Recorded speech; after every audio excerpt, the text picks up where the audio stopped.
আলিয়ম জুমা, আলিয়ম জুমা, আজকে জুমার দিন। আলিয়ম জুমা।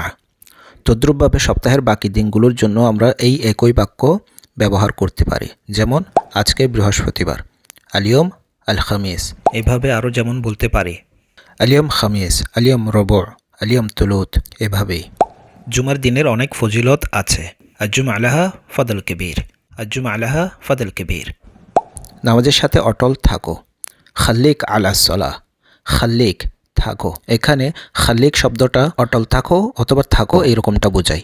খাল্লিক থাকো, আলা সলাহ নামাজের সাথে থাকো অথবা নামাজের সাথে অটল থাকো। উদাহরণস্বরূপ যেমন আমরা আরও বলতে পারি, মোবাইলে যখন আমরা কথা বলি তখন যেমনটা বলি খাল্লিক মাআয়া, মানে আমার সাথে থাকুন অথবা সাথেই থাকুন এরকমটা। যেমন আরও একটা বলতে পারি খাল্লিক মাআয়া, খাল্লিক সওয়া, খাল্লিক মা আখোক, খাল্লিক মা আখোক লা তুরুহ আই মাকান, এরকমটা।